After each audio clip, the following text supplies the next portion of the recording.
Hello guys, welcome back to my channel Pandey Anuradha.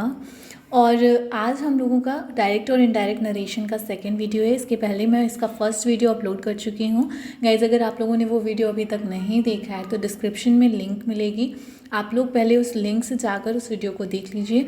Then इसके बाद आप लोग ये वीडियो देखें जिससे आपको डायरेक्ट और इनडायरेक्ट नरेशन में कोई भी प्रॉब्लम ना आए। ओके तो आज हम लोग समझने वाले हैं कुछ इंपॉर्टेंट पॉइंट्स, जो डायरेक्ट स्पीच के कुछ इंपॉर्टेंट पॉइंट्स हैं उन्हें हम लोग देखने वाले हैं, और डायरेक्ट और इनडायरेक्ट में बदलते समय जो कुछ नॉर्मल रूल्स अप्लाई होते हैं उनके बारे में हम लोग डिस्कस करेंगे।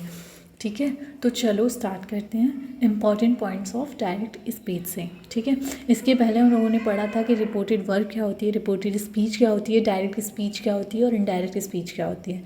यहाँ पे हम लोग देखेंगे कि डायरेक्ट स्पीच के कुछ इंपॉर्टेंट पॉइंट्स जो होते हैं वो देखेंगे। तो इसका फर्स्ट पॉइंट जो है वो है कि डायरेक्ट स्पीच में स्पीकर के कथन को इन्वर्टेड कॉमास के अंदर रखा जाता है। ये मैंने कल भी आप लोगों को बताया था कि डायरेक्ट स्पीच में जो स्पीकर होता है, जो स्पीकर जैसे मैं जिसने आपको ये कोई भी वाक्य बोला है, जो कोई भी सेंटेंस, तो वो स्पीकर का कथन होता है। स्पीकर के स्टेटमेंट को इन्वर्टेड कॉमास के अंदर रखा जाता है। ओके, ये हमारा फर्स्ट पॉइंट हो गया। सेकेंड पॉइंट क्या होता है डायरेक्ट स्पीच का, कि इसकी जो रिपोर्टिंग वर्ब होती है उसके बाद हमेशा कॉमा यूज़ होता है। ठीक है, कल भी आप लोगों को बताया था रिपोर्टिंग वर्ब के बाद हमेशा कॉमा का यूज़ होता है। ठीक, थर्ड पॉइंट इसमें क्या है कि इन्वर्टेड कॉमास के अंदर के भाग का प्रथम अक्षर हमेशा कैपिटल लेटर से लिखा जाता है। जो फर्स्ट लेटर होता है इन्वर्टेड कॉमा के अंदर का फर्स्ट वर्ड होता है, उसका फर्स्ट लेटर हमेशा कैपिटल लेटर होता है। ठीक है, ये सारी चीज़ें मैंने कल भी बताई थी, लेकिन आज हाँ, अगर आप लोग स्क्रीनशॉट करना चाहो तो इसका एक बार स्क्रीनशॉट कर लो, क्योंकि अगर ये आपको याद रहेगा ना तो डायरेक्ट एंड इनडायरेक्ट में आप लोगों को कोई प्रॉब्लम नहीं होगी। ठीक है, क्योंकि ये बेसिक चीज़ें हैं, जिसको बेसिक पता होता है वो उसे कभी कोई प्रॉब्लम नहीं होती है किसी चीज़ में। तो आई थिंक हो गया होगा। तो अभी हम लोग नेक्स्ट स्टार्ट करते हैं डायरेक्ट से इनडायरेक्ट में बदलने के सामान्य नियम। ठीक है, common rules to change direct into indirect. तो इसमें फर्स्ट रूल क्या होता है कि इनडायरेक्ट स्पीच में इन्वर्टेड कॉमास को हटा देते हैं। ठीक है, डायरेक्ट स्पीच से जब हम इनडायरेक्ट में चेंज करते हैं तो उसमें जो इन्वर्टेड कॉमास होते हैं वो हटा दिए जाते हैं, इन्वर्टेड कॉमास का यूज़ नहीं होता है। सेकेंड पॉइंट क्या होता है, आरवी मीन्स रिपोर्टिंग वर्ब। तो रिपोर्टिंग वर्ब के पश्चात कॉमा का प्रयोग नहीं किया जाता है।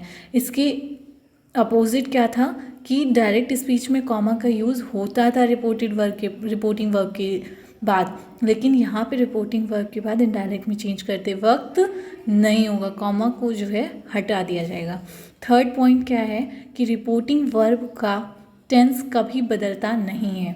रिपोर्टिंग वर्ब क्या होती है, मैंने कल बताया था कि रिपोर्टिंग वर्ब जैसे ही सेड, तो ही सेड हमारा रिपोर्टिंग वर्ब है, तो इसका जो टेंस होगा, अगर ये पास्ट है तो पास्ट में रहेगा, फ्यूचर है फ्यूचर रहेगा, और अगर प्रेजेंट है तो ये प्रेजेंट ही रहेगा। इसके टेंस में कभी कोई चेंजेस नहीं होते हैं। ठीक है, फोर्थ रूल क्या है, फोर्थ रूल है हमारा कि रिपोर्टिंग वर्ब को रिपोर्टेड स्पीच के भाव के अनुसार told, asked, requested, commanded, pleaded, advised, ordered आदि में एक्सेट्रा में बदल दिया जाता है।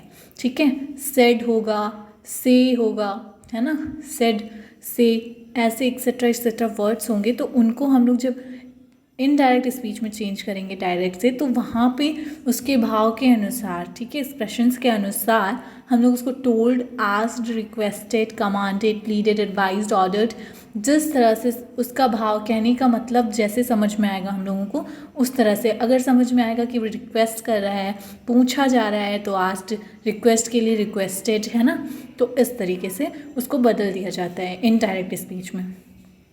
फिफ्थ पॉइंट क्या है कि रिपोर्टिंग वर्ब के पश्चात उचित कंजक्शन जैसे दैट, इफ या वेदर, टू आदि लगाते हैं। ठीक है, तो रिपोर्टिंग वर्ब क्या होती है, ही सेड, ठीक है, टोल्ड, रिक्वेस्टेड आदि, मतलब एक्सेट्रा में हम लोग जब इसको चेंज कर देंगे तो जो कॉमा हटाते हैं हम लोग ना, तो कॉमा ऐसे कैसे हटा देंगे, तो वहाँ पे कॉमा हटाते हैं तो एक कंजक्शन का यूज़ होता है। जैसे सेकेंड रूल में है रिपोर्टिंग वर्ब के पश्चात कॉमा हटा दिया जाता है, नहीं होता है प्रयोग, तो वहाँ पे हम लोग एक कंजक्शन का यूज़ करते हैं। वो कंजक्शन क्या होते हैं, दैट, इफ या वेदर और टू होता है। ठीक है, तो सेंटेंस के according assertive interrogative, imperative, optative, exclamatory, जिस तरीके का सेंटेंस होगा उसी तरह का हमारा कंजक्शन आएगा, इसीलिए कहा गया है ना उचित कंजक्शन।